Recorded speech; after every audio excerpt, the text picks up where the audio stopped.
Bonjour Fabien, et tout d'abord, merci, tu nous fais un très grand honneur en participant via cette vidéo, cette interview enregistrée aux premières assises de Sport Medef Essonne, dont le sujet est comment booster la pratique du sport en entreprise. Donc évidemment, qui mieux que toi pouvait aujourd'hui témoigner et apporter ta contribution à ce combat en faveur du sport en entreprise. Première question, quelles sont les passerelles qui relient le sport et l'entreprise, parce que les chefs d'entreprise qui nous regardent sont extrêmement intéressés de savoir comment, évidemment, le sport va contribuer aussi à leur business. Il y a beaucoup de points communs entre ces deux univers, même si en fonction des sports et en fonction du niveau pratiqué, il y a des différences. Le sport professionnel va avoir des points communs par rapport à la pression, mettons, par rapport à l'exigence, par rapport au stress, des points communs avec le monde et l'environnement du monde de l'entreprise et la concurrence en entreprise. Le sport d'équipe, par exemple le rugby que je connais bien, ça s'apparente vraiment dans l'organisation, dans la méthodologie, dans les bonnes pratiques, mais aussi dans les mauvaises pratiques, à ce que l'on peut vivre dans le monde d'entreprise, puisque c'est un sport d'équipe, c'est un sport où il y a beaucoup de procédures, beaucoup d'organisation. Si je prends l'exemple du rugby, 95% de ce que vous voyez à l'écran sont des phases offensives ou bien défensives qui sont répétées, à analyser et acquis de manière collective, de manière réflexe. C'est exactement comme les process d'une entreprise avec les organisations dans une entreprise. Il y a des compétences qui sont très différentes. Vous avez les avants, c'est plutôt la production. Vous avez les trois quarts, c'est plutôt les commerciaux. Vous avez des spécialistes de la gestion et de l'organisation, c'est plutôt la charnière. Vous avez des métiers qui en fait vont faire la force d'un collectif, c'est-à-dire grâce à la complémentarité.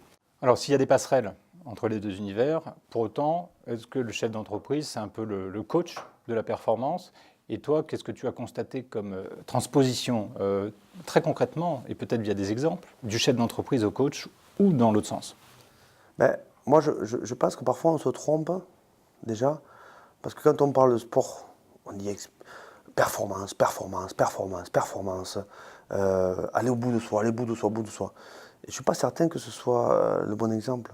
Je ne suis pas certain que ce soit la bonne méthodologie. Je ne suis pas certain que c'est ce qui embarque la majorité des collaborateurs. Moi, je dirais équilibre, bien-être, lien social, collectif, effort collectif,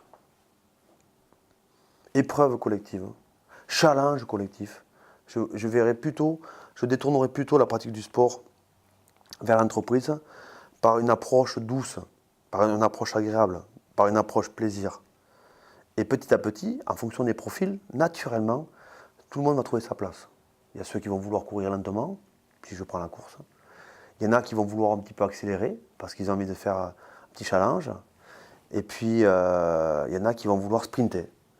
On va avoir différents niveaux. Mais l'important, ce n'est pas tellement les différents niveaux, c'est d'abord de faire quelque chose ensemble, de partager un effort. Et le partage de l'effort rapproche les collaborateurs, quoi qu'on en dise. Je pense que les managers d'aujourd'hui, dans le monde d'entreprise, confondent un peu trop la pression, exercent un peu trop. Alors, il faut trouver le bon équilibre entre la pression exercée par rapport aux résultats et le confort qu'on va donner pour que les collaborateurs puissent s'exprimer. Il y a un travail, il y a un équilibre à trouver entre la notion d'engagement, la notion de pression, la notion de résultat, la notion de stress, et les moyens qui vont permettre d'atteindre des objectifs ambitieux. Et parfois, on confond un peu ça. C'est pour ça que les managers d'aujourd'hui qui s'amusent à être des coachs de haut niveau se trompent parfois sur la méthode. Bien entendu, on ne peut pas se rencontrer aujourd'hui sans que tu nous parles un peu de ton actu, et je crois même que tu as quelques petites indiscrétions à nous communiquer. Je te garantis que ça ne sortira pas d'ici. Il y a pas mal de buzz sur un avenir et un retour sur les terrains, ce qui est possible, mais pas immédiatement. Début d'année prochaine éventuellement, ou juin 2017, en fonction des événements qui sont en cours, mais c'est possible. Il y a des choses qui se trament, mais en sport, ce qui est intéressant, c'est que tout peut arriver. Il faut se battre toujours pour chasser ce que j'appelle les causes perdues. Parfois, vous croyez que c'est fini, et c'est pas fini. Donc tout peut arriver. Et les bonnes surprises, mais aussi comme les mauvaises. Donc parfois, on croit que c'est acquis, mais c'est jamais acquis non plus.